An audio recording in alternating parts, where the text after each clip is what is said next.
असेल, शेती असेल, क्रीडा असेल, व्यायाम असेल, सगळ्या क्षेत्रांमध्ये, प्रशासकीय क्षेत्र असेल, सगळ्या क्षेत्रात एका उंचीवर पोहोचलेली अनेक दिग्गज लोक या विचारपीठावरती आहेत आणि त्यांच्याकडे बघून ही पुढची पिढी घडणार आहे. त्यामुळे जे तरुण मंडळी त्यांना विनंती की बसून घ्या. पूर्ण होऊ शकत नाही आणि 400 वर्षानंतर सुद्धा इथल्या घराघरातल्या प्रत्येक आईला असं वाटतं की असा पोर माझ्या पोटी जन्माला यायला हवा. असा जगाच्या इतिहासातला सर्वोत्तम पुत्र छत्रपती शिवाजी महाराज वयाच्या 14व्या वर्षी संस्कृत मध्ये ग्रंथ लिहून 32व्या वर्षी या मातीकरता प्राणाचं बलिदान करणारे स्वराज्याचे दुसरे छत्रपती आणि ज्या राजानं आपल्या जगण्यामधून दाखवून दिलं की आम्ही चुकून मुंगीच्या वाटेला सुद्धा जात नाही, पण आमच्या वाटेला जर कोणी आलं तर आम्ही सिंहाचे दात मोजायला सुद्धा घाबरत नाही, हे दाखवून देणारा सर्वोत्तम राजा छत्रपती संभाजी महाराज. माझ्या रयतेला जर कणभर कोशिश पडली तर मला मनभर वेदना होतात. लक्षात ठेवा, रयत राजा करता नाही तर राजा रयते करता असतो, हे आपल्या अधिकाऱ्यांना निक्षून सांगणारे लोकराजा राजर्षी छत्रपती शाहू महाराज. विद्येविना मती गेली, मती विना नीती गेली, नीती विना गती गेली, गती विना वित्त गेले आणि वित्ता विना शूद्र खचले. हे सगळे अनर्थ एका अविद्येने केले. या शब्दात विद्येचं महत्व जगासमोर मांडणारे राष्ट्रपिता महात्मा ज्योतिराव फुले. मी प्रथमता आणि अंतिमता भारतीय आहे आणि भारतीयच राहणार असं म्हणत ज्या युगपुरुषाने भगवे, हिरवे, निळे, पिवळे असे सगळे झेंडे बाजूला सारत तिरंग्याला सर्वोच्च स्थान दिलं ते भारताचे महान सुपुत्र विश्वरत्न डॉक्टर बाबासाहेब आंबेडकर. जग बदल घालून घाव सांगून गेले मला भीमराव. या शब्दात आपली क्रांती जगासमोर मांडणारे लोकशाहीर अण्णाभाऊ साठे. बाप हो, जेवणाचा ताट मोडा, पोराले कपडे घेऊ नका, बायकोले साडी घेऊ नका, पण पोराले शाळेत शिकाले धाडा, असा जगावेगळा संदेश देणारे राष्ट्रसंत गाडगे बाबा. शुद्ध हवा पाणी ऋतू हाच विवाहाचा मुहूर्त, बाकीचे झंझट फालतू मानतो आम्ही, या शब्दात खरा विज्ञानवाद जगासमोर आणणारे राष्ट्रसंत तुकडोजी बाबा, संत भगवान बाबा, राष्ट्रमाता राजमाता मासाहेब जिजाऊ, श्री शिक्षणाच्या देवता सावित्रीबाई फुले, लोकमाता अहिल्यादेवी होळकर, महामाता रमाबाई आंबेडकर यांच्यासह तमाम महापुरुषांना, युगपुरुषांना आणि महामातांना वंदन करून तुम्हा सर्वांच्या टाळ्यांच्या गजरात छत्रपती शिवाजी महाराजांना प्रथमतः मानाचा मुद्रा करतो. आजच्या तळवळ्याच्या मातीतल्या हा नागरी सत्कार समारंभ आणि शिवचरित्रावरील व्याख्यान आणि या व्याख्यानाच्या निमित्तानं विचारपीठावर स्थानापन्न असणारे या गावाचं भूषण, ज्यांनी शून्यामधून एक उद्योग व्यवसायामध्ये स्वतःचं एक अस्तित्व उभं केलं, जग उभं केलं, साम्राज्य उभं केलं आणि तरुण पिढीपुढे एक वेगळा आदर्श ठेवला.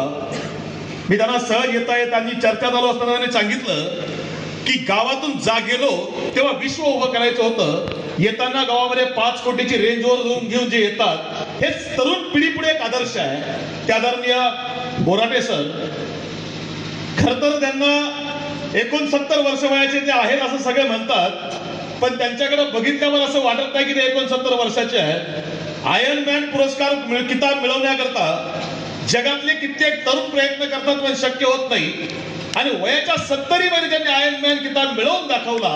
ते आदरणीय धांदुर्णे सर, विचारपीठावर स्थानापन्न असणाऱ्या या गावातील सर्व माता भगिनी ज्यांना आदर्श पुरस्कार वितरण केला गेला, त्या सगळ्या माता भगिनी आणि ज्यांनी सातत्यानं हा कार्यक्रम व्हावा ज्याकरता प्रयत्नशील असणारे आमचे बंधू आणि शेतकरी संघटनेच्या माध्यमातून या शेतकरी चळवळीत कार्यरत असणारे आमचे बंधू जीवनजी शिर्के, तमाम ग्रामस्थ, उपस्थित सर्व भावांनो, भगिनींनो आणि बांधवांनो. कार्यक्रमाला बराच वेळ झालाय. चौक गावातला मोठा आहे त्यामुळे बरीच जण अजून बाउंड्रीवर आहे. म्हणजे कसं बरं वाटलं तर ठीक, नाही तर मागच्या मागं आपली आपली गायछाप ठोकून आपण घरी जायला रिकामे. काही तिकडून गंमत बघतायत, काही पाठीमागून बघतायत. बरं वाटलं तर बसायचं, हे तर निघून जायचं. मी कायम सांगतो, काय झालं, सकाळची वेळ आहे, एक डोंबारी घरामधून बाहेर पडलाय, रस्त्यावर आलाय आणि रस्त्यावर आल्यावर या डोंबाऱ्यानं गळ्यामधला ढोल वाजवायला सुरुवात केली आहे. हा डोंबारी ढोल वाजवतोय आणि डोंबाऱ्याचं छोटंसं पोरग आहे. ते पोरग नाचतंय, खेळतंय, उड्या मारतंय आणि समोर 25 फुटाची भिंत आहे. ही 25 फुटाची भिंत हे डोंबाऱ्याचं पोरग अगदी अलगद वरती चढून जात आहे. आणि हे दृश्य रस्त्यावरून चालणाऱ्या एका चोरानं बघितलं. यानं बघितलं की 25 फुटाची उभी भिंत चढणार हे डोंबाऱ्याचं पोरग, हे पोरग आपल्या कामाचं आहे. तो चोर त्या डोंबाऱ्याजवळ गेला, त्याला विचारलं, का रे बाबा, तुझं हे पोरग दिवसभर दमतं, थकतं, खेळतं, ही 25 फुटाची भिंत चढतं, तुझ्या पोराला पैसे मिळतात किती? हा डोंबारी म्हटला, अरे काय, दिवसभर दमला, थकला, खेळला काय 40-50 रुपये मिळतात. हा चोर म्हटला, तुझ्या पोराला 500 रुपये देतो, फक्त रात्रभर माझ्यासोबत पाठव. डोंबारी म्हटलं, घेऊन जा ना, 500 देतो म्हटल्यावर काय अडचण आहे. आणि चोरानं 500 रुपये काढले, डोंबाऱ्याच्या हातावर टेकवले, डोंबाऱ्याच्या पोराला सोबत घेतलं आणि डोंबाऱ्याच्या पोराला सोबत घेऊन हा चोर एका घराजवळ आला. रात्रीचे 12 वाजले, 12:30 वाजले, 1 वाजले आणि हा चोर त्या डोंबाऱ्याच्या पोराला सांगतोय की ही बघ, ही समोर भिंत आहे, भिंत 20 फुटाची आहे, भिंत चढायचं, वरती जायचं, वरचा दरवाजा उघडायचा, तुझं काम संपलं. हे डोंबाऱ्याचं पोरग म्हटलं, मला भिंत चढता येत नाही. चोर म्हटलं, अरे काय खोटं बोलतो, सकाळी तर माझ्या डोळ्यासमोर 25 फुटाची भिंत चढत होता, आता ही 20 फुटाची भिंत चढायला अडचण काय आहे? डोंबाऱ्याच्या पोरानं सांगितलं, अरे हो, मी सकाळी 25 फुटाची भिंत चढत होतो, पण मी 25 फुटाची भिंत चढत असताना माझा बाप ढोल वाजवत होता, कारण जोपर्यंत बाप ढोल वाजवत नाही तोपर्यंत मला वरती चढता येत नाही. आमच्या लोकांचंही तसं झालंय, जोपर्यंत इथं काही वाजत नाही तोपर्यंत माणसं समोर येऊन बसत नाही. आता वाजायला लागलंय, त्यामुळे आजूबाजूला बसण्यापेक्षा जरा 4 चौघात येऊन बसूया. कारण काय झालंय, आम्ही आमच्या पिढीला काय देतोय हे सगळ्यात जास्त महत्वाचं आहे. गावात आल्यानंतर समाजाला एका गोष्टीचं वाटतं की मला मगाशी आदरणीय बोराटे अण्णांनी सांगितलं की या छत्रपती शिवाजी महाराजांचा पुतळा आदरणीय शेख साहेब अण्णांनी या गावाला दिला आहे, या गावातल्या मंदिरांकरता मूर्ती दिली आहे. विचार पेरायचं काम तुम्ही या गावामध्ये केलंय ना, कारण आपण शेतकऱ्याची लेकरं आहे, जे पेरणार ते उगवणार आहे. चांगलं पेरल्यावर चांगलं उगवून येईल, वाईट पेरल्यावर वाईट उगवून येईल. आपण काय पेरतोय ते महत्वाचं आहे. आणि ही जी गावातली आमची तरुण पिढी आहे, त्या तरुण पिढी समोर खरा आदर्श गेला पाहिजे, त्यांच्या डोळ्यासमोर खरा विचार उभा राहिला पाहिजे, हे तुम्हाला आम्हाला मांडावं लागेल. आणि तेवढ्या करता शिवचरित्र आहे, तेवढ्या करता संभाजी महाराजांचा इतिहास आहे. कारण आज मोबाईल, टीव्ही आणि पिक्चरच्या जमान्यामध्ये आमचे आदर्शच बदलले. म्हणजे खोट्या लढाया करणारा बाहुबली आमच्या बापानं पोरला 2 वेळा थिएटरमध्ये जाऊन दाखवला, 2-2 वेळा आम्ही बघितला. सोन्याची स्मगलिंग करणारा रॉकी भाई KGF मधून आम्ही 2-2 वेळा आमच्या पोरांना दाखवलं. आदर्श म्हणून तो रॉकी भाई स्मगलर आम्ही आमच्या पोरांना दाखवला. चंदनाची तस्करी करणारा चंदन चोर पुष्पा आम्ही 2 वेळा थिएटरमध्ये नेऊन पोरांना दाखवला. पण स्वराज्या करता वयाच्या 32व्या वर्षी प्राणाचं बलिदान करणाऱ्या संभाजीराजांचा छावा हा किती बापांनी आपल्या पोरांना दाखवला, याचंही चिंतन आज तुम्हाला आम्हाला करावं लागेल. कारण छावा नावाचा चित्रपट बघितला, कादंबरीवर आधारित आहे, सगळं खरं आहे. एक गोष्ट चुकली, बाकी सगळं खरं आहे. म्हणजे शिर्केंना बदनाम करायचा जो दाव आहे तो चुकला, बाकी सगळं चित्रपटामध्ये बरोबर आहे. आणि ज्यावेळी हा चित्रपट बघितला त्यावेळी एक गोष्ट लक्षामध्ये आली आहे की चित्रपटामध्ये शेवटचं वाक्य औरंगजेब म्हणतोय की संभा अपनी मौत का जश्न मनाकर चला गया और हम हमारी जिंदगी का मातम मना रहे हैं. याचा अर्थ असा आहे की तो म्हणतो की संभाजीराजे मेल्यावर सुद्धा अजरामर आहेत आणि मी जिवंत असताना सुद्धा मेल्यासारखा आहे. याचं कारण असं आहे की जे पेराल ते उगवणार आहे. छत्रपती शिवाजी महाराजांनी संघर्षाचा विचार पेरला, संभाजीराजे 9 वर्ष तो विचार जगले आणि त्यानंतर शिवाजी महाराज संभाजी महाराजांनंतर नेतृत्व नसताना सुद्धा 100 वर्ष मराठी लढत होते. का? विचार चांगला होता. आणि औरंगजेबाच्या मृत्यूनंतर औरंगजेबाच्या 6 पिढ्यांनी उभी केलेली सल्तनत एका क्षणात संपली. का? तर विचार वाईट होता. जे पेराल ते उगवणार आहे. आणि त्यामुळे आपण गावात, आपल्या घरात आणि आपल्या मुलाच्या डोक्यात काय पेरतोय हे सगळ्यात जास्त महत्वाचं आहे. आणि त्याकरता कार्यक्रम आहे, तेवढ्या करता विचारधारा आहे, तेवढ्या करता व्याख्यान आहे, तेवढ्या करता या ज्येष्ठ मान्यवरांचा सन्मान आहे. कशा करता? तर आदर्श उभा राहिला पाहिजे, विचार पेरला गेला पाहिजे. कोण शिवाजी महाराज? काय केलं शिवाजी महाराजांनी? का शिवचरित्र सांगायचं? 400 वर्षापूर्वीचा काळ, इथं गावगाड्या पडत बसायची. आणि गावामध्ये बादशाहनं सारा वसुली करता माणसं नेमलेली असायची. ही माणसं गावची जहागीरदार. बादशाहला रेसायचा, बादशाहला सारा मागवला जायचा आणि मग ही लोक इथल्या शेतकऱ्यांना लुटायची, कष्टकऱ्यांना छळायची, पिडायची, नाडायची, पैसा गोळा करायची, काही बादशाहला पाठवायची, काही खिशात घालायची. जगणं चालू होतं. शेतकरी कष्टात जगत होता, कष्टकरी कामकरी दुःखानं मरत होता आणि त्या शेतकऱ्याचं कष्टकऱ्याचं दुःखात जगणं एका आईला सहन होत नव्हतं. त्या आईचं नाव होतं जिजाऊ. त्या जिजाऊ कोण? तर सिंदखेडच्या लखुजीराव जाधवांची कन्या. लखुजीराव जाधवांना मुलं 4, दत्ताजी, रघुजी, अचलोजी, बहादूरजी आणि या 4ही मुलांच्या पाठीवर एका मुलगी जन्माला आली आहे, ज्या मुलीचं नाव ठेवलंय जिजाऊ. आणि जिजाऊ जाधवांच्या घरामध्ये वाढती आहे, लहानाची मोठी होती आहे. आणि बघता बघता मुलगी उपवर झाली, बापाची चिंता वाढली आणि लग्न जुळवलं. कुठलं? वेरूळच्या पराक्रमी बहादूर भोसले घराण्यामधल्या शहाजी महाराजांची. आणि लग्न झालं आणि आपल्या पोटामध्ये गर्भ घेऊन जिजाऊ शिवनेरीची वाट चालतायत. आणि शिवनेरीच्या रोखाला येताना जिजाऊ विचार करतायत की माझ्या पोटात जे पोर आहे, हे पोरग पोटामध्ये असताना काय झालं? अरे घरादाराचा थारा उडाला, कुणाला कशाचा मेळ राहिला नाही. जहागिरीवरून गाढवाचा नांगर फिरला. आजोबा लखुजी जाधवराव यांचा खून झाला. अरे मोठा पोरगा संभाजी, त्याची सुद्धा सुटका नाही.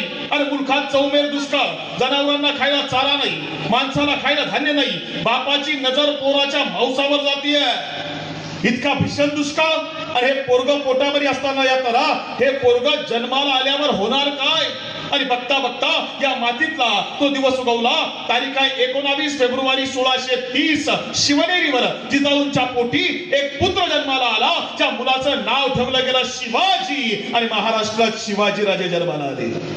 आणि शिवाजी नावाचा हा पोर शिवनेरीवर वाढायला लागला. मासाहेब मासाहेब मासाहेब, आबासाहेब आबासाहेब म्हणत बालशिवबा शिवनेरीवर लहानाचा मोठा होतोय. इथल्या शेतकऱ्यांच्या पोरांमध्ये शिवाजी महाराज खेळायला जायचे. आदिवासीच्या पोरांमध्ये लेझीम दांडपट्टा खेळायचे. शेतकऱ्यांसोबत बांधावर बसून कांदा भाकर खायचे. या शेतकऱ्यांना मोठं विशेष वाटायचं, शहाजी राजांचा पोरगा आहे, आपल्यासोबत येतो, नाचतो, खेळतो, राहतो, खातो ना, हाच आपला राजा.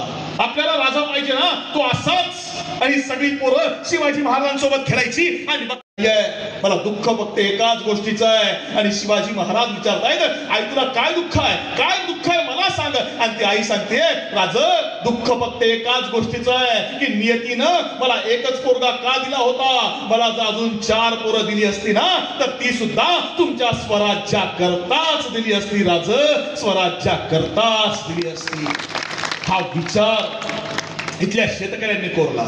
हा विचार इथल्या कष्टकरी आईनं कोरला. आणि तेव्हा स्वराज्य उभं राहिलं. आज माझा सवाल आहे, आम्ही काय करतोय? आम्ही काय पेरतोय? आम्ही काय शिकवतोय आमच्या पोरांना?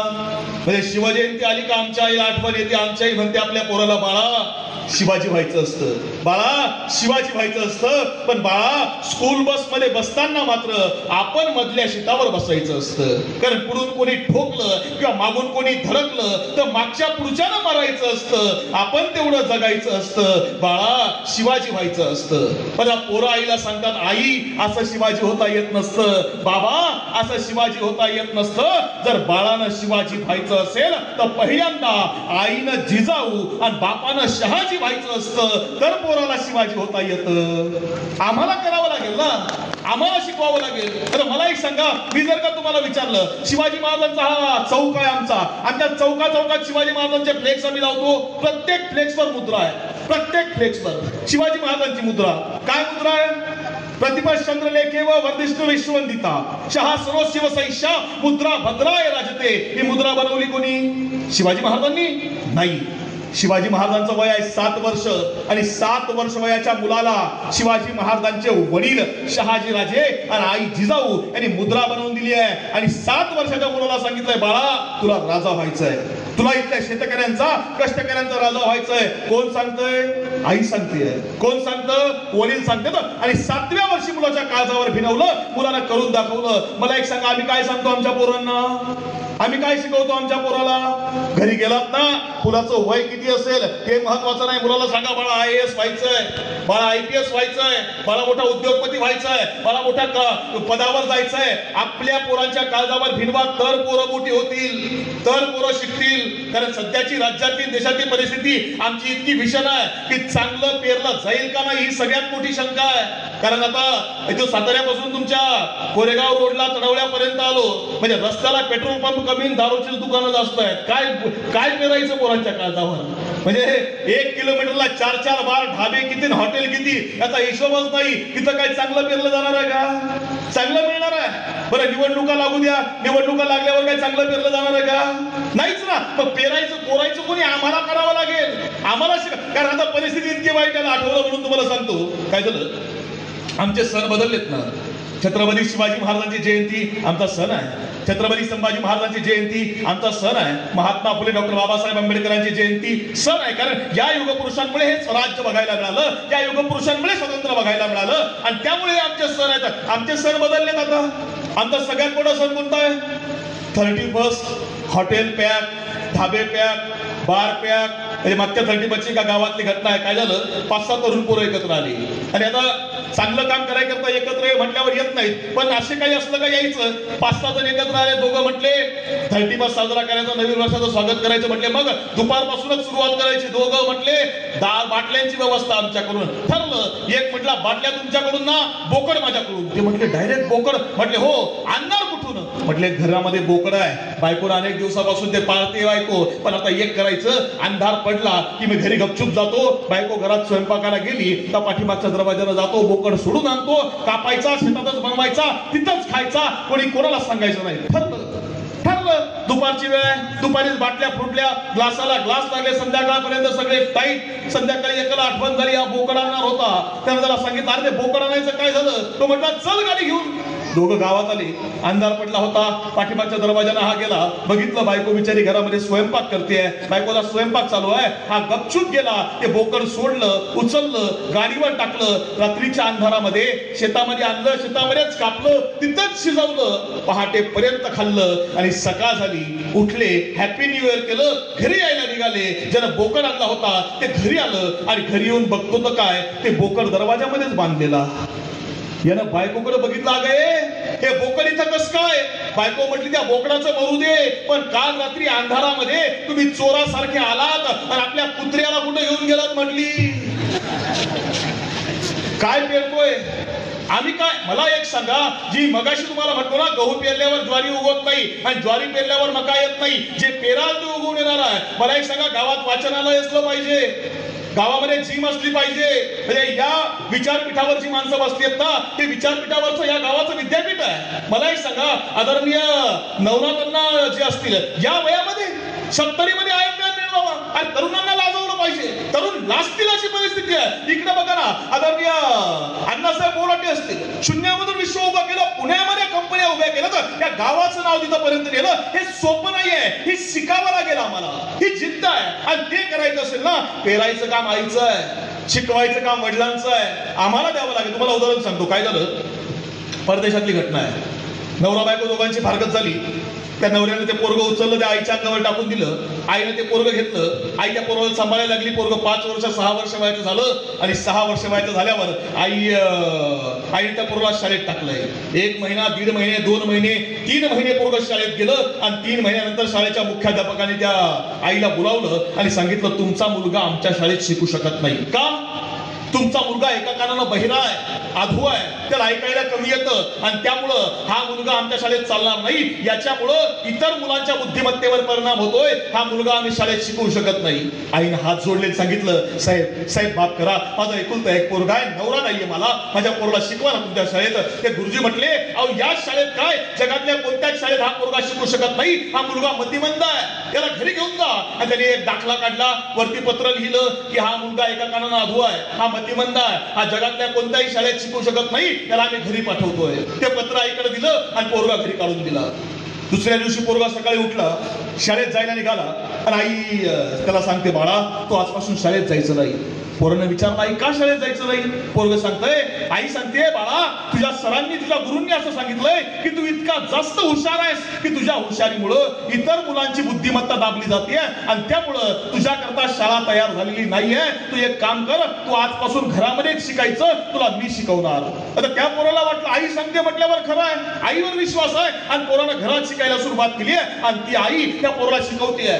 2 वर्ष 5 वर्ष 10 वर्ष सलग 15 वर्ष आई त्या पोराला घरात शिकवते आणि घरात शिकवत आईनं त्या पोराला इतका मोठा केला की एके दिवशी त्या पोरानं ही जी लाईट तुम्ही आम्ही वापरतो ना त्या लाईटचा शोध लावला. त्या पोराचं नाव होतं थॉमस एडिसन.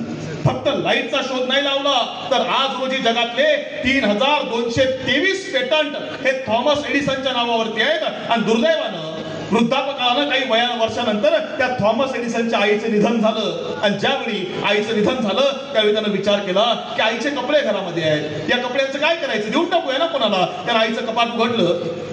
त्या कपाटामध्ये आईचे कपडे होते. ते कपडे काढायला सुरुवात केली आहे आणि त्या कपड्यांमध्ये त्याला आईचं ते जुनं पत्र सापडते. शाळेतल्या मुख्याध्यापकांनी लिहिलेलं पत्र सापडलं. त्याला उत्सुकता निर्माण झाली की पत्रामध्ये काय लिहिलंय, आपण वाचून बघूया. त्याला पत्र उघडलं, वाचायला सुरुवात केली आहे आणि त्या पत्रामध्ये लिहिलं होतं की तुमचा हा जो मुलगा आहे हा मतिमंद आहे, हा एका कानानं अधवा आहे, त्याला ऐकायला कमी येतं, हा जगातल्या कोणत्याच शाळेत शिकू शकत नाही, याला घरी घेऊन जा. पत्र वाचताना तो थॉमस एडिसन ठसा रडतोय आणि त्याच्या तोंडामधून एकच वाक्य बाहेर पडलं. तो कडाडला, अरे जगानं मतिमंद ठरवलेल्या पोराला जागतिक कीर्तीचा शास्त्रज्ञ बनवायची ताकद ही एका आईमध्ये असते. आम्हाला पहिल्यांदा आई घडवायला लागेल, ती आई आम्हाला द्यावी लागेल, तर विचाराने पोरं घडतील, तेव्हा पोरं घडतील. आणि ते घडवायचं असेल ना तर वाचायला द्या शिवचरित्र, तर शिकवा शंभूचरित्र, तर पोरं घडतील. आम्ही शिवचरित्र शंभूचरित्र लढायांमध्येच बघत राहिलो, याच्या पलीकडे काय आहे तेही आम्हाला समजून घ्यावं लागेल. 6 जून 1674 रायगडावर शिवाजी महाराजांचा राज्याभिषेक आहे आणि त्यावेळी एक वकील रायगडावर आलाय, त्याचं नाव आहे हेनरी ऑक्झिटन. त्याने डायरी लिहिली आहे आणि त्याच्या डायरीमध्ये लिहितोय तो, ती डायरीची पानं वासी बेंद्रेंनी भारतामध्ये आणली आणि त्या डायरीमध्ये त्यानं लिहिलंय की मी रायगडाच्या पायथ्याशी आलोय 5 जूनला. किल्ला बघितला, काय किल्ला बांधलाय शिवाजी महाराजांनी, असा किल्ला जगाच्या पाठीवर कुठंच नाही. त्या किल्ल्याची रचना अशी आहे, इतकी सुंदर रचना आहे की एका वेळी 1 लाख सैन्य जरी आलं तरी हा किल्ला कोणी जिंकू शकत नाही. का तर या किल्ल्याची रचना अशी आहे की एका वेळी फक्त एक माणूस वरती जाईल अशी या किल्ल्याची रचना आहे. म्हणजे 1 लाख सैन्य जरी आलं तरी हा किल्ला कोणी जिंकू शकत नाही. काय किल्ला उभारलाय शिवाजी महाराजांनी, असा किल्ला जगात कुठेच नाही. आणि तो विचार करतोय की वर जायचं कसं, पायी जायचं म्हटल्यावर त्रास होणार, घोड्यावर जायचं म्हटल्यावर शक्य नाही. आणि तो पालखीत बसलाय, त्याला पालखीमध्ये बसवलं गेलं. पालखीमध्ये एक जण पुढे पालखी धरून दांडा धरून उभा आहे, एक जण पाठीमागे आहे, तो मध्यभागी बसलाय आणि तो वरती जातोय. आणि तरी लिहितोय डायरीमध्ये काय किल्ला आहे, एका बाजूला सह्याद्री आहे, दुसऱ्या बाजूला दरी आहे आणि एक माणूस वरती जाईल अशी एवढीशी जागा आहे. आणि तो वरती यायला निघालाय आणि रायगडाच्या महादरवाजाजवळ आला आणि थबकला क्षणभर. का आश्चर्य वाटलं त्याला. त्या महादरवाजावर 2 हत्ती उभे आहेत. हत्ती, अरे माणसाला यायला जागा नाहीये, मग या राजाला हत्ती आणले कसे, कुठल्या वाटेनं आणले, कुठल्या रस्त्याने आणले. तो सगळ्यांना विचारतोय की मला वरती यायला जागा नाही, एक माणूस वरती येतोय एका वेळी, मग शिवाजी महाराजांनी हत्ती आणले कुठून, कुठल्या रस्त्याने आणले, कुठल्या वाटेने आणले. तो प्रत्येकाला विचारतोय हत्ती कसे आणले मला सांगा, कोणत्या दरवाजाने आणले मला दाखवा, वाट कुठे मला दाखवा, मला रस्ता दुसरा दाखवा. सगळ्यांना विचारतोय, त्याला कोणीच उत्तर देत नाही. आणि न राहून त्यानं दुसऱ्या दिवशी शिवाजी महाराजांना विचारलं, महाराज मी रायगडावर आलो, वरती येताना किल्ल्याची रचना बघितली, एका वेळी फक्त एक माणूस वरती जाईल अशी किल्ल्याची रचना, मग तुम्ही रायगडावर हत्ती आणले कसे, कुठल्या वाटेनं आणले, कुठल्या रस्त्याने आणले. आणि शिवाजी महाराज हसायला लागले आणि शिवाजी महाराज सांगतायत हेनरी ऑक्झिटन ते हत्ती आम्ही आज आणले नाहीत. म्हटलं मग हेनरी ऑक्झिटन राज्याभिषेक करायचा हे आम्ही आज ठरवलं नाही, ते आम्ही 10 वर्षापूर्वी ठरवलं होतं की 10 वर्षानंतर आपल्याला राज्याभिषेक करायचा आहे. आणि मला माहिती होतं की जर 10 वर्षानंतर आपल्याला राज्याभिषेक करायचा असेल तर 10 वर्षानंतर आपल्याला रायगडावर हत्ती लागतील. आणि म्हणून मी 10 वर्षापूर्वीच हत्तीची लहान लहान पिल्लं पालखीत घातली, पालखीत घालून रायगडावर आणली आणि रायगडावर लहानाची मोठी केली आणि ती आज मोठे हत्ती बनून इथं महादरवाजावर उभी आहे. याचा अर्थ काय आहे, याचा अर्थ असा आहे की ज्यांना आम्ही आमचा बाप म्हणतो ना तो शिवाजी राजा 10 वर्ष पुढचं नियोजन करतोय. माझ्या भावांनो बहिणींनो, आपण किती वर्षाचं नियोजन करतो, आपण किती काळाचं नियोजन करतो, आपण आपल्या पोरांना काय शिकवतो. तो हेनरी ऑक्झिटन पुढे लिहितोय त्याच्या पत्रामध्ये की मी राज्याभिषेक बघितला शिवाजी महाराजांचा, पत्र उपलब्ध आहे, वाचून बघा. तो म्हणतो की माझी भेट शिवाजी महाराजांच्या मुलाशी झाली आहे. या शिवाजी महाराजांच्या मुलाशी मी भेटलो संभाजी राजाशी, त्यावेळी माझ्या लक्षात आलं की शिवाजी महाराजांचा हा पोरगा, त्याचं वय 10 वर्ष आहे, आणि 10 वर्ष वयाचा हा पोरगा मराठीमध्ये बोलतोय, हिंदीमध्ये बोलतोय, इंग्रजांशी इंग्रजीमध्ये बोलतोय, पोर्तुगीजांची पोर्तुगीमध्ये बोलतोय, इथल्या लोकांची मराठीमध्ये बोलतोय. आणि या शिवाजी राजाने आपल्या पोराला भाषा शिकवल्या तरी किती? कोणाला प्रश्न पडलाय? इंग्रजांना. त्यांच्या मुलाला म्हणजे संभाजी राजांना वयाच्या 10व्या वर्षी 8 भाषा येत आहेत. 10 वर्ष वय बाजीराजे मराठी येते, हिंदी येते, संस्कृत येते, फारसी येते, तेलुगू येते, कन्नड येते, पोर्तुगीज येते, इंग्रजी येते. इंग्रजी वयाच्या 32व्या वर्षामध्ये या संभाजीराजांनी लढाया केल्याच, पण 4 ग्रंथ सुद्धा लिहून ठेवले. नखशिखा, नायिका भेद, 7 शतक, बुधभूषणम हे 4 ग्रंथ लिहून ठेवले. आम्ही आमच्या मुलांना हे शिकवलं का? आमच्या पोराला किती भाषा येत आहेत? आम्ही काय शिकव? हे शिवचरित्र, शंभूचरित्र घ्यायचंय ना, तर शिकवा हे आमच्या पोरांना. कारण ज्या जिल्ह्यात तुम्ही जन्माला आलात ना, हा क्रांतीचा जिल्हा आहे. या जिल्ह्यामध्ये शेकडो अशी उदाहरणं आहेत ज्यामधून क्रांती उभी राहिली. क्रांतीचे नाना पाटील याच मातीमधले, यशवंतराव चव्हाण याच मातीमधले शेकडो आदर्श या तुमच्या जिल्ह्यामधून उभे राहिलेत ना, आणि त्यांनी या मातीमध्ये आदर्श उभा केला. आम्हाला शिकवायला लागेल, आमच्या मुलांना द्यावा लागेल. जाऊ द्या सगळा जुना इतिहास तुम्ही म्हणाल जुनं सांगतोय, तुम्हाला नवीन काहीतरी सांगतो. एवढ्या संख्येने आपण जमलाय. हा सातारा जिल्हा आहे, क्रांतीचा जिल्हा आहे, सैनिकांचा जिल्हा आहे. म्हणजे गावामध्ये आल्या विचारपीठावर आलं तरी सैनिकांचं नाव निघाल्याशिवाय राहत नाही का? या देशाला सर्वात जास्त सैनिक देणारा आणि शेती माती करून मातेचं रक्षण करणारा जिल्हा आपला आहे. बरोबर आहे? या सातारा जिल्ह्यामध्ये पलीकडे छोटंसं गाव आहे. सातारा जिल्ह्यापासून 7-8 किलोमीटर अंतरावरती गाव. त्या गावातलं एक शेतकऱ्याचं पोरग, आणि त्या शेतकऱ्याचं पोरग सैन्यामध्ये भरती झालंय. पोराचं नाव आहे संतोष महाडिक. साताऱ्यामधल्या त्या छोट्याशा खेडेगावातलं शेतकऱ्याचं पोरग सैन्यामध्ये भरती झालं, आणि एक पायरी वर चढत हे संतोष महाडिक सैन्यामध्ये कर्नल झाले. आणि कर्नल संतोष महाडिक जम्मू काश्मीर मधल्या भागात, सियाचीन भागात काम करतायत. एके दिवशी दिल्लीमधून फोन आला, कर्नल संतोष महाडिक, तुमच्या भागामध्ये पाकिस्तानचे 7 आतंकवादी शिरले, तर जाऊन शोध घ्या. कर्नल संतोष महाडिकांनी 200 जवान सोबत घेतले. कुपवाड्यामध्ये शोध घ्यायला सुरुवात केली आहे. त्या सियाचीन मध्ये शोध घेत आहेत सगळीकडे. आणि 3 दिवसामध्ये कर्नल संतोष महाडिकांनी पाकिस्तानचे ते 7 पैकी 4 ते 5 आतंकवादी पकडले, ठार केले, लोळवले, संपवले. पण 3ऱ्या दिवशी सायंकाळी अचानक पाठीमागच्या घरामधून 2 आतंकवादी बाहेर आले, आणि त्यांनी बघितले पाठमोरे उभे असणारे कर्नल संतोष महाडिक. आतंकवाद्यांनी काय करावं? बंदुका काढल्या, नेम धरला, धार गोळ्या सुटल्या. तब्बल 8 गोळ्या कर्नल संतोष महाडिकांवर झाडल्या गेल्या, आणि कर्नल संतोष महाडिक जागेवर कोसळले. जवानांनी त्यांना उचललं, आर्मीच्या हॉस्पिटलमध्ये आणलं, आणि डॉक्टरांनी निदान केलं. No, colonel Santosh Mahadik is no more. Colonel Santosh Mahadik शहीद झाले. आणि त्याच वेळी कर्नल संतोष महाडिकांच्या खिशामध्ये जो मोबाईल आहे, त्या मोबाईलची रिंग वाजली आहे. एकदा रिंग वाजली, 2दा वाजली, 3दा वाजली. डॉक्टरांना कळत नाहीये या माणसाला एवढे फोन करतोय कोण. डॉक्टरांनी खिशामध्ये हात घातला, फोन बाहेर काढला, आणि बघितलं कर्नल संतोष महाडिकांची बायको फोन करते की 3 दिवस झाले माझा नवरा फोनही करत नाही, नेमकं झाले का? पण त्यांना कळलंय काय स्त्रीला काय सांगायचं, तुझा नवरा शहीद आहे, तुझं कुठलं गेलंय, फोन असं सांगायचं. अरे बातमी फुटली, बातमी टीव्हीवर झळकली, आणि सगळ्यांना बातमी समजली. आणि कर्नल महाडिकांचं शव त्या कुपवाड्यामधून दिल्लीमध्ये आणलं गेलं. दिल्लीमधून विमानाने पुण्यामध्ये आणलं गेलं, आणि पुण्यामधून अंत्ययात्रा निघाली आहे. रस्त्याच्या दोनही बाजूला लोक उभी आहेत. कोणी फुलं घालताय, कोणी हार घालताय, कोणी भारत माता की जय म्हणताय, कोणी वंदे मातरम म्हणताय. आणि ती अंत्ययात्रा पुण्यामधून निघाली आहे, साताऱ्यापर्यंत आली आहे. साताऱ्यामधून त्याच्या पोगरवाडीमध्ये आली आहे. आणि पोगरवाडीमध्ये आल्यानंतर जवानांनी बिगुल वाजवला, ती शवपेटी उचलली, आपल्या खांद्यावर घेतली, संतोष महाडिकांच्या घरासमोर आणली, खाली ठेवली, शवपेटीवरचा तिरंगा काढला, त्या शवपेटीचं झाकण उघडलं. आणि त्यावेळी कर्नल संतोष महाडिकांचं 5 वर्ष वयाचं स्वराज नावाचं पोरग आपल्या बापाजवळ गेलं होतं. बापाचा हात हलवत होतं, बापाला उठवत होतं, आणि बापाला विचारत होतं, बाबा उठा, बाबा तुम्ही सांगितलं होतं ना खेळणी घेऊन देणार आहे, तुम्ही सांगितलं होतं ना सोबत घेऊन जाणार आहे, तुम्ही सांगितलं होतं ना आईस्क्रीम घेऊन देणार आहे. बाबा तुम्ही उठत बोलत का नाही?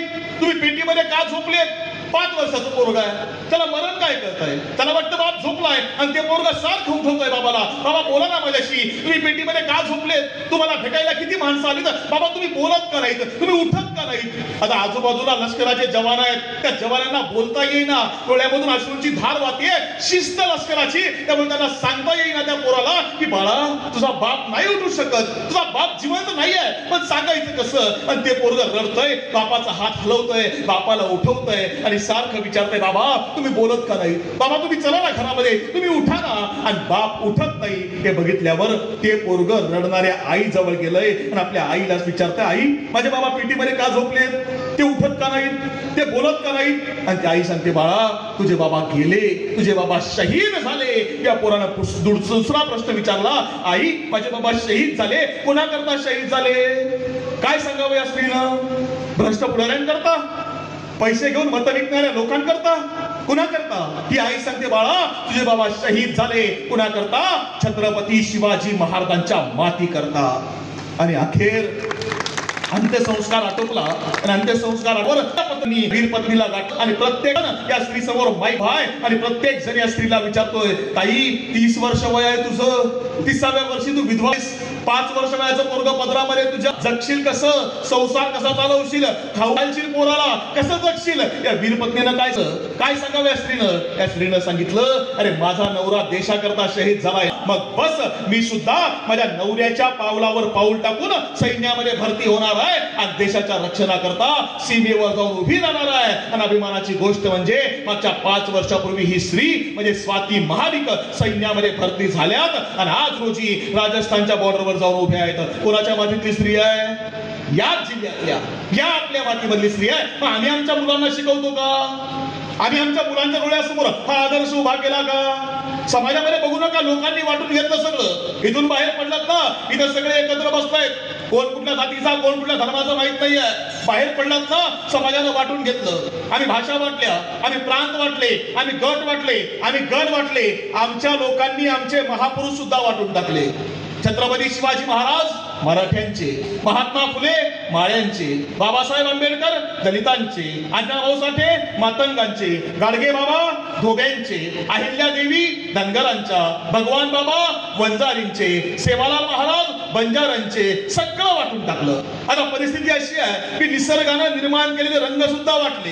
कसे, भगवा हिंदूंचा, हिरवा मुसलमानांचा, निळा बौद्धांचा, पिवळा धनगरांचा, सगळं वाटलं गेलं. पण आम्हाला हे समजलं नाही की छत्रपती शिवाजी महाराजांनी भगवा निवडला. भगवा का निवडला. अरे भगवा शौर्याचं प्रतीक आहे, भगवा त्यागाचं प्रतीक आहे, भगवा समर्पणाचं प्रतीक आहे, भगवा उगवत्या सूर्याचं प्रतीक आहे, म्हणून भगवा निवडला. हजरत मोहम्मद पैगंबर साहेबांनी हिरवा निवडला. हिरवा का निवडला. हिरवा समृद्धीचं प्रतीक आहे, समृद्धी आली पाहिजे म्हणून हिरवा निवडला. तर डॉक्टर बाबासाहेब आंबेडकरांनी निळा निवडला. निळा का निवडला. निळा या आकाशाचं प्रतीक आहे. या आकाश जसं सगळ्यांना समान सामावून घेतं तसं मला सगळ्यांना समान न्याय द्यायचा आहे, तेवढ्या करता निळा निवडला. ही साधी सोपी विचारधारा आहे, साधं सोपं. हे सांगायला लागेल ना आमच्या मुलांना, आमच्या पिढीला तुम्हाला आम्हाला द्यावं लागेल. आणि हे तेवढ्या करता, कारण हे जे पेरलंय ना तर पेरलं जाणार आहे. पण दुर्दैव आमचं आहे, आमच्यापर्यंत हे येत नाही. एक सांगतो, कार्यक्रमाला आलाय, एक शिकवा, दुसरं काही नाही शिकवता आलं ना पोरांना, एक गोष्ट सांगा. आज या जीवनदादा शिर्के असतील किंवा त्यांचा सगळा मित्र परिवार असेल यांनी कार्यक्रमाचं आयोजन केलंय. इथं बसलेली प्रत्येक बाप ज्यावेळी घरी जाल ना त्यावेळी आपल्या पोराला सांगा, बाळा गावात शिवचरित्रावरचं व्याख्यान होतं. आणि बाळा स्टेजवर आपल्या गावातली जी मोठमोठी माणसं आहेत ज्यांनी गावाचं नाव काढलं ना, म्हणजे शेख साहेब असतील, बोराटे अण्णा असतील, आदरणीय दांदुरे सर असतील, सगळीच माणसं विचारपीठावर होती. आणि बाळा त्यावेळी एक गोष्ट शिकायला मिळाली, ज्या महाराष्ट्रात आपण जन्माला आलो ना त्या महाराष्ट्रामध्ये 3 पायऱ्या आहेत. तीन पायऱ्या. या 3 पायऱ्या आम्हाला समजल्या पाहिजेत. पहिली पायरी जी आहे ना, पहिली पायरी ही पंढरपुरात आहे. जो वारकरी असेल ना त्याला पटकन समजेल, त्या पहिल्या पायरीचं दर्शन घेतल्याशिवाय आतमध्ये विठ्ठलाच्या दर्शनाला जाता येत नाही. ती पहिली पायरी नामदेव महाराजांची आहे. नामा म्हणे आम्ही पायरीचे चिरे, वरी संत हिरे पाय देती. त्या पायरीचं दर्शन घेतल्याशिवाय आतमध्ये विठ्ठलाचं दर्शन आपण घेऊ शकत नाही. ती पहिली पायरी भक्तीची आहे. दुसरी पायरी जी आहे ना महाराष्ट्रामध्ये, ही रायगडावरती आहे. शिवाजी महाराजांचे इंजिनियर हिरोजी इंदलकर यांनी रायगड बांधला. आणि रायगड बांधल्यानंतर शिवाजी महाराज रायगड बघायला आले. शिवाजी महाराजांनी किल्ला बघितला, अद्भुत असामान्य काय बलाढ्य किल्ला उभा केला. हिरोजी या किल्ल्याला जगात तोड नाही जिंकू शकत रायगड कोणी. हिरोजी तुम्ही असामान्य किल्ला बांधलाय, बोला हिरोजी काय बक्षीस पाहिजे, काय बक्षीस बक्षीस पाहिजे. आजची हिरोजी असते तर काय म्हटले असते ना राजे, राजे 5 वर्ष काम चाललंय, लई मोठं टेंडर आहे, किमान 5% तरी लागतील बघा, सहज म्हटले असते हिरोजी. राजे विधान परिषद लागल्यात, एखादी विधान परिषद जागा द्यायला लागते, एखादं महामंडळ तरी. राजे मी तुमच्या मंत्रिमंडळामध्ये कॅबिनेट मंत्री आहे, पालकमंत्री म्हणून जिल्हा तरी चांगला द्यावा लागतो बघा, बीड सोडून. म्हटले असते का नाही? म्हटले असते. नाही म्हटले हिरोजींनी काय म्हणावं माहितीये? हिरोजी म्हटले, राजे काहीतरी देतायत ना, मग एक काम करा राजे, हा रायगड आम्ही बांधला.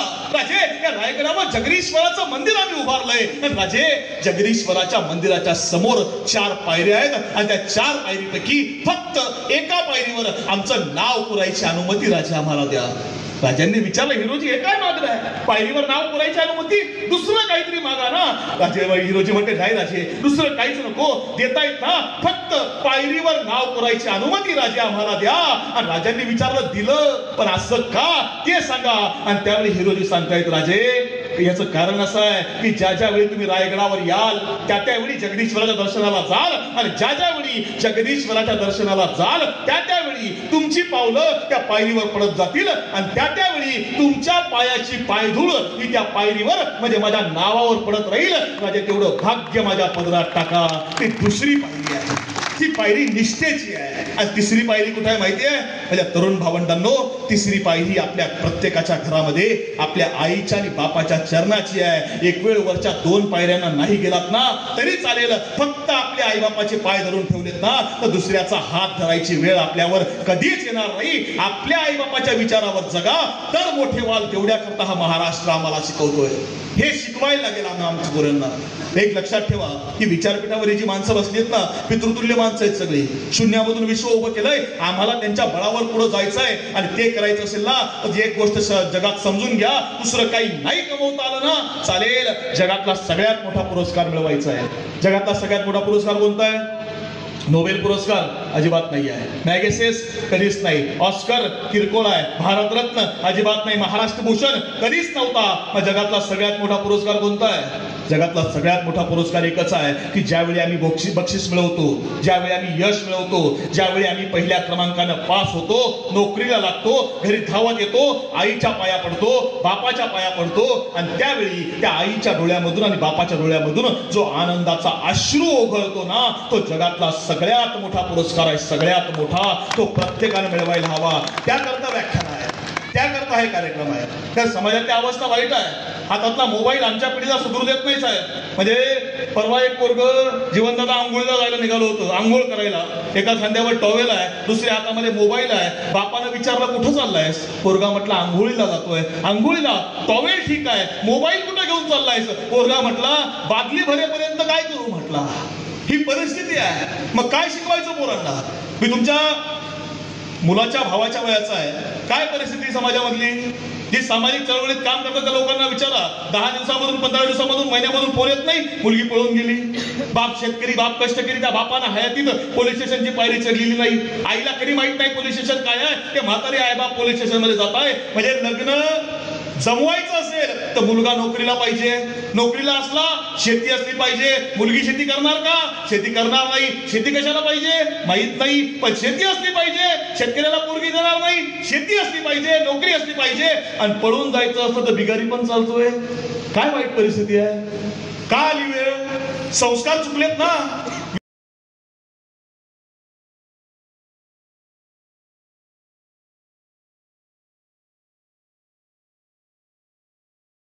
विचारलं की शिवाजी महाराजांचे मित्र कोण होते, तरी आमची मुलं नावं सांगतील.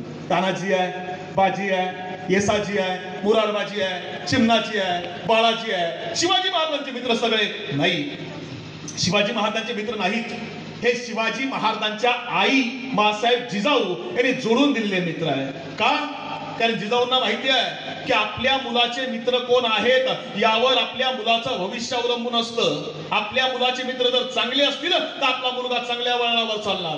आपल्या मुलाचे मित्र जर वाईट आणि व्यसनी असतील तर आपला मुलगा वाईट वळणावर चालणार. हे साधं सोबत तत्वज्ञान आहे. आणि जिजाऊंना त्या काळात माहिती आहे. आणि म्हणून सोबत असणारी जी माणसं आहेत ना, ही जिजाऊंनी जोडून दिलीत.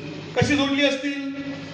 जावळीच्या खोऱ्यामध्ये, पलीकडे सातारा आपला जिल्हा जावळीचं खोरं आहे, जावळीच्या खोऱ्यामध्ये उमरठे नावाचं गाव आहे. आणि उमरठे गावामध्ये सायंकाळच्या वेळेला दवंडी देणारा आलाय आणि दवंडी देणारा आवाज देतोय, ऐका हो ऐका, पुण्यामधून लाल महालामधून बाळासाहेब जिजाऊ आणि बाल शिवबाराजे यांनी दवंडी पाठवली आहे की जो कोणी शेतकऱ्याच्या पिकाचं नुकसान करणाऱ्या रानडुकराला मारून आणील त्याला एक रानडुक्कर मारल्यावर सोन्याचा एक होत बक्षीस दिला जाईल. ऐका हो ऐका. दवंडी देणारा निघून गेला आणि एक छोटस पोरगा आपल्या भावाला विचारतंय, अरे दादा चालतोस का पुण्याला, मारूया रानडुक्कर आणि घेऊन जाऊया पुण्यामध्ये. भाऊ म्हणतोय काय करायचंय रानडुक्कर, कशाला पाहिजे तुला सोनं. दादा सोनं नको रे, शिवबालाच्या भेटन की, मासाहेब भेटतील की, चल की रे दादा. आणि शेतकऱ्याचीच पोरं दुसऱ्या दिवशी घरामधून बाहेर पडली, जंगलात आली, दिवसभर जंगलात फिरली, एक नाही दोन नाही 3 रानडुक्कर मारली, पाय तोडले, खांद्यावर टाकले आणि आलेत पुण्यामध्ये. लाल महालाच्या समोर आले, दरवाजा बंद बघितला आणि आवाज दिला, ओ मासाहेब. अरे कोणी आहे का वाड्यात? अरे दरवाजा उघडा की, आम्ही आलोय बघा. मासाहेबांनी दरवाजा उघडला आणि बाहेर बघितलं ही 2 पोरं उभी आहेत. कोण रे तुम्ही, का आवाज देतायत? आणि एकाने सांगितलं, मासाहेब तुम्ही दवंडी पाठवली होती की जो कोणी शेतकऱ्याच्या पिकाचं नुकसान करणाऱ्या रानडुकराला मारून आणील त्याला एक रानडुक्कर मारल्यावर सोन्याचा एक होन बक्षीस दिला जाईल. मासाहेब 3 रानडुकर म्याच मारलीत बघा. नक्की तूच मारलीस का रे? होय मासाहेब. मासाहेब मी अख्खं रानडुक्कर खांद्यावर उचलून आणणार होतो, पण हा बोलला की नुसते पाय तोडून नेलेत ना तरी मासाहेब बक्षीस देत्यात. मासाहेब म्याच मारलीत बघा. बहादूर दिसतोस रे. नाव काय तुझं? मासाहेब या तानाजी, हा माझा भाऊ सूर्याजी. अरे काय बहादूर दिसतोस रे, काय करतोस तू तानाजी? काय नाही मासाहेब, खातो पितो झोपतो. तानाजी अरे येतोस का स्वराज्यामध्ये? येतो ना मासाहेब. पण मासाहेब एक सांगू का?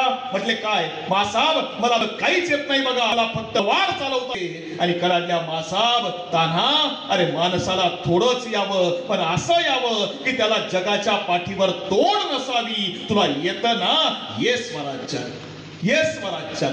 असा एक एक एक एक एक एक एक एक माणूस स्वराज्यामध्ये घेतला आणि राज्य उभं केलं. राज्य कुणाचं? कुण्या जातीचं? अजिबात नाही. कुण्या धर्माचं? अजिबात नाही. राज्य सगळ्यांचं. कसं? कोंडाणा घ्यायला जातो असं म्हणणारा तानाजी नावाचा मराठा आहे. वाईजवळच्या नागेवाडीचा पाटील नागनाथ महार आहे. पेडगावचा पाटील तुकोजी धनगर आहे. कात्रजचा पाटील मियाजी मुसलमान आहे. आग्र्यामध्ये मदत करणारा कुंभार आहे. शाहिस्ते खानाच्या हमल्याच्या वेळी मदत करणारा ज्ञानू नावाचा माळी आहे. जिवा नावाचा न्हावी आहे. सगळ्या जातीची लोक आहेत, सगळ्या धर्मांची लोक आहेत. सगळ्यांना सोबत घेऊन हे राज्य उभं केलं. हे राज्य कुणाचं? पुरुषांचं नाही. माझ्या माता भगिनींनो, तुमचं सुद्धा हे तुमच्या बळावर उभं आहे. कसं? 10 नोव्हेंबर 1659 याच पलीकडे वाई प्रतापगडावरती शिवाजी महाराजांनी अफजल खानाला मारलं आणि त्यानंतर दुसऱ्या दिवसापासून शिवाजी महाराजांनी पुन्हा घोडदौड चालू केली. स्वराज्य वाढवायचं आहे. पुढच्या 18 दिवसामध्ये शिवाजी महाराज पन्हाळ्यापर्यंत जाऊन पोहोचले. पन्हाळा स्वराज्यामध्ये आला आणि पुढचं तुम्हाला सगळ्यांना माहिती आहे. सिद्धीनं पन्हाळ्याला वेढा घातला. शिवाजी महाराज त्या वेड्यामध्ये अडकले. बाहेर पडायचं कसं समजत नाही. आणि त्यावेळी शिवा काशीद नावाच्या न्हाव्याला बोलावलं गेलं. 2 पालख्या बनवल्या गेल्या. एका पालखीत शिवा काशीद बसलाय शिवाजी महाराजांचं रूप घेऊन. दुसऱ्या पालखीमध्ये शिवाजी महाराज बसलेत आणि दोन्ही पालख्या निघाल्या. एक पालखी शिवाजी महाराजांना घेऊन बाजी प्रभू, फुलाजी प्रभू, शंभूसिंग जाधव आणि 300 बांधल विशाळगडाकडे निघालेत आणि शिवा काशीद नावाचा न्हावी शिवाजी महाराजांचं रूप घेऊन सिद्धीच्या शामियान्यासमोर आलाय. सिद्धीला वाटलं आले शिवाजी महाराज. शिवा आतमध्ये घेऊन आला. इथं समोर आणलं, बसवलं. पण त्याच वेळी सिद्धीच्या पाठीमागे एक माणूस उभा आहे. तो लकाकला आणि फुटफुटला, लगता तो है मगर ये शिवाजी नहीं हो सकता. हदरना सिद्धी, क्या बकते हो? हा हुजूर, लगता तो है मगर ये शिवाजी नहीं हो सकता. सिद्धीला संशय रूप असली शिवाच्या मानेवर धरली आहे आणि सिद्धी कडाडला, सच बता तू ही शिवाजी है? आणि म्हणतोय शिवा, अरे हाँ मैं ही शिवाजी हूँ. तलवारीचा वार घुमला, रक्ताची चिरकांडी उडाली आणि सिद्धी विचारतोय, अब बता तू ही शिवाजी है? आणि म्हणतोय शिवा, अरे हाँ मैं ही शिवाजी हूँ. दुसरा वार घुमला, रक्ताचा अभिषेक शरीराला व्हायला लागलाय आणि सिद्धी विचारतोय, सच बता तू ही शिवाजी है? आणि म्हणतोय शिवा, अरे हाँ मैं ही शिवाजी हूँ. आता वळलाय सिद्धी त्या संशयी डोळ्यांकडे. ते डोळे होते फाजल खानाचे. अफजल खानाचा पोरगा. तो म्हणतो, हुजूर मी बघितलंय शिवाजी महाराजांना, अफजल खान वराच्या वेळी मी बघितलंय आणि त्यावेळी कृष्णा भास्कर कुलकर्णी याचा वार शिवाजी महाराजांच्या डोक्यावर लागलाय आणि हे जर खरे शिवाजी तर यांच्या डोक्यावर वाराची ती खून असली पाहिजे, कारण त्या गोष्टीला 4-5 महिने झालेत. आणि आता वळलाय सिद्धी शिवाकडं. अब बता तो ही शिवाजी है. आणि म्हणतोय शिवा, अरे हा मैं हे शिवाजी हूं. आणि वार खुमला, डोक्यावरचा जिरेटोप खाली पाडला गेला. डोक्यावर बघितलं गेलं, वाराची खून नव्हती आणि शिवा सापडला. आणि सिद्धी कडाडला, मरने से पहले आखरी बार पूछता हूं, सच बता तो ही शिवाजी है. आणि कडाडला आमचा शिवा रक्तानं न्हालेला. अरे जन्माला शिवा काशीद म्हणून आलो असलो तर काय फरक पडतो, मरताना शिवाजी महाराज म्हणून मरतोय, हे भाग्य कमी आहे का? तो शिवा ठासळला, कोसळला, पडला, पण खरं घडलं पुढं काय झालं? शिवाजी महाराज विशाळगडावर पोहोचले आणि शिवाजी महाराजांपर्यंत बातमी गेली आहे, बाजी प्रभू, फुलाजी प्रभू, शंभूसिंग जाधव आणि 300 बांधव त्या घोडखिंडीमध्ये मारले गेले आणि घोडखिंड पावन झाली. आणि महाराज विचारतायत बहिर्जीला, बहिर्जी आमच्या शिवाचं काय झालं, शिवाचं काय झालं? आणि तसं 3 दिवसामध्ये बातमी आली आहे, राज पन्हाळ्याच्या पायथ्याशी सिद्धीनं शिवाची गर्दन मारली राज. आणि शिवाजी महाराज कडाडले, त्या सिद्धीच्या घरी, त्या शिवाच्या घरी गेलं पाहिजे, त्या शिवाच्या आईला भेटलं पाहिजे, शेतकऱ्याचं पोर आहे ते, त्याच्या घरी गेलं पाहिजे. आणि 3 दिवसानंतर शिवाजी महाराज या शिवाच्या घरी जायला निघाले. गावात वर्दी गेली आहे, शिवाजी महाराज आपल्या गावात येत आहेत. आता शिवाजी महाराज गावात येणार म्हटल्यावर अख्खं गाव शिवाजी महाराजांना घ्यायला गावच्या वेशीवर आलंय. गावचा पाटील आलाय, गावातली सगळी माणसं आलीत आणि सायंकाळच्या वेळेला पांढऱ्या शुभ्र घोड्यावर बसून छत्रपती शिवाजी महाराज गावाच्या वेशीवर आले. वेशीवरून त्या घोड्यावरून खाली उतरले आणि समोर बघितलं पाटलाला. आणि पाटलाला विचारलं, शिवाचं घर कुठं आहे, शिवाचं घर कुठं आहे? आणि पाटलानं बोट दाखवलं असं, ती बघा समोर शिवाची झोपडी आहे. आणि शिवाजी महाराज वेगाने त्या झोपडीकडे धावले आणि समोर बघितलं तर झोपडीच्या बाहेर त्या शिवाची म्हातारी आई हातामध्ये आरतीचं ताट घेऊन उभी आहे. आरती बघितली आणि शिवाजी महाराज कडाडले, आई अगं माझी आरती कुठं करते आहे?